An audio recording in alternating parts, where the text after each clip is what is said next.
Selamat datang kembali di channel Misteri 23. Terima kasih yang sudah selalu mendukung kita sampai saat ini. Semoga kita selalu sehat, dimurahkan rezekinya, dan dijauhkan dari segala mara bahaya. Jangan lupa selalu dukung kita dengan subscribe, like, komen, dan share, serta bunyikan notifikasi loncengnya agar sahabat semua mengetahui video kita yang baru. Sini Man, ikut sama aku, untuk kerjanya enak dan gajinya lumayan gede. Temanku Dindin menyarankan kepadaku untuk bekerja bersamanya. Seminggu yang lalu aku telah di PHK oleh bosku dari perusahaan es krim tempatku bekerja selama 4 tahun lamanya. Keputusan itu hanya bisa kuterima dengan lapang dada lantaran perusahaan terus-menerus mengalami kerugian akibat pandemi COVID-19. Selama seminggu itu pula aku menganggur dan tidak punya penghasilan. Meski ada sedikit tabungan, namun istriku tidak mau aku diam saja. Akhirnya aku menelpon temanku satu persatu untuk menanyakan lowongan di tempat kerja mereka. Untung saja aku bertemu dengan Dindin.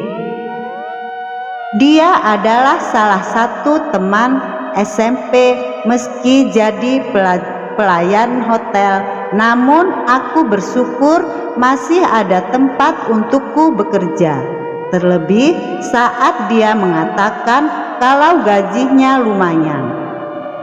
Lagi pula jadi pelayan tidak membutuhkan berpikir keras seperti pekerjaanku sebelumnya. Hanya perlu pintar melipat selimut dan memasang senyum ramah saja. Tanpa pikir panjang, aku langsung menerima tawaran tersebut.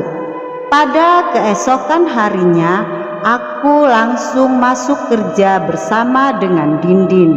Dia memberitahu tugas-tugas yang harus aku kerjakan selama aku bekerja di sini. Sesi pembelajaran pun selesai. Kami kemudian menuju dapur untuk beristirahat. Saat melewati kamar bertuliskan nomor 213, Dindin menghentikan langkahku di depan pintu kamar tersebut. Dia membisikkan sesuatu kepadaku.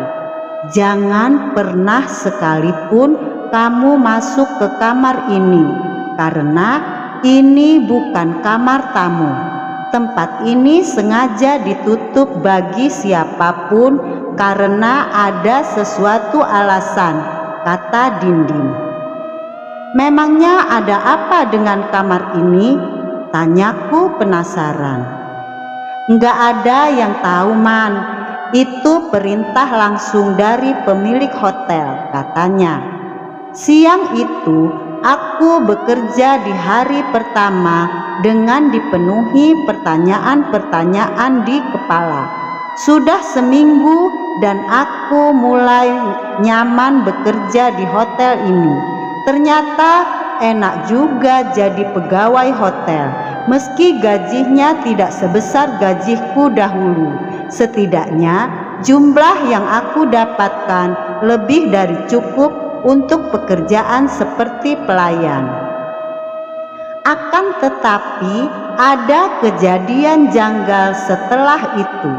Waktu itu aku dipanggil untuk membawakan pesanan seorang pengunjung kamar nomor 120. Saat aku sampai di dapur, ternyata yang ada di sana adalah Dindin. Dia memberikan sebuah nampan berisi mangkuk kembang-kembangan seperti sesajen kepadaku. Berikan ini ke pengunjung di kamar nomor 120, katanya dengan ekspresi datar. Apa ini Din? Tanyaku bingung. Sudah, lakukan saja. Ini perintah bos, balasnya tetap dengan wajah yang datar. Meski bingung, aku lalu mengantarkan nampan berisi semangkuk kembang-kembangan itu ke kamar 120. Sesampainya di sana, aku lalu menekan bel. Saat pengunjung itu keluar, dia terlihat kurang sehat. Ada kantung mata yang besar seperti telah menangis berjam-jam. Selain itu, pandangan juga agak linglung. Dia kemudian memberikanku tip dan berkata, "Terima kasih ya, sepertinya enak banget. Jadi saya pesan lagi," ucap perempuan tersebut.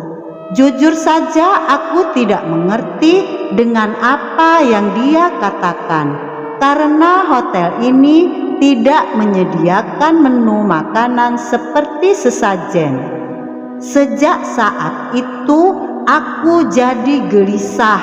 Aku takut terjadi sesuatu kepada perempuan itu. Mungkin aku salah, tapi sepertinya dia sedang berhalusinasi. Apa mungkin dia menggunakan narkoboy? Kalau iya, nanti kalau dia tertangkap, hotel ini akan terseret juga namanya. Malamnya aku yang mendapatkan shift malam tak bisa tidur karena kepikiran oleh nasib perempuan itu. Akhirnya aku memberanikan diri untuk mengecek keadaannya. Namun aku melihat dari kejauhan kalau pintu kamar tersebut terbuka. Tidak lama kemudian perempuan itu muncul dari dalam kamar dan berjalan dengan tatapan lurus ke depan. Aku kemudian mengikuti langkahnya dari belakang. Bukannya naik lift, perempuan itu justru memilih tangga darurat untuk menuju ke atas. Perempuan itu terus berjalan sampai berhenti di depan pintu kamar 213. Aku langsung teringat kata-kata Dindin tentang kamar itu, bahwa tidak boleh ada siapapun yang masuk ke kamar itu. Kemudian aku berlari menuju perempuan itu untuk menghentikan langkahnya. Namun terlambat. Perempuan itu sudah masuk ke dalam kamar yang sepertinya tidak dikunci pintunya. Aku juga heran dengan hal itu. Mengapa tidak dikunci?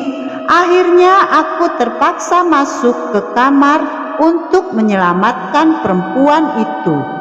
Sampai di dalam, aku dikagetkan oleh sesuatu hal yang menyilaukan mata. Sebuah lukisan Nyai Roro Kidul menyambutku. Lukisan itu digambar dengan indah hingga tampak berkilauan di ruangan itu. Semakin lama aku terbuai dengan keindahan lukisan tersebut. Hingga tidak sadar, perempuan yang aku ikuti tadi sudah melompat dari jendela kamar. Aku bergegas menemui Dindin karena kejadian tersebut. Setelah aku menceritakan kronologinya, aku menyarankan untuk memanggil polisi saja. "Tidak usah," kata Dindin sambil menghela nafas. "Din, ada yang bunuh diri di hotel ini," kataku sedikit berteriak. "Itu semua hal biasa," balas Dindin padaku. Dindin kemudian menceritakan semua kebenaran yang ada di hotel ini, bahwa kejadian yang aku saksikan barusan adalah ritual yang selalu dilakukan oleh pemilik hotel untuk mencari tumbal bagi pesugihan yang dijalaninya. Dan seringnya tumbal yang dipilih adalah tamu hotel itu sendiri. Hal itu benar-benar tidak masuk akal bagiku. Terlebih saat Dindin mengatakan semua karyawan hotel telah setuju untuk membantu merahasiakan, bahkan membantu melaksanakan ritual tersebut. Situasi ini benar-benar di luar nalar. Sejak saat itu, aku kemudian memutuskan untuk berhenti bekerja di hotel itu dan mencari pekerjaan lainnya. Demikianlah cerita kita kali ini. Wassalamualaikum warahmatullahi wabarakatuh.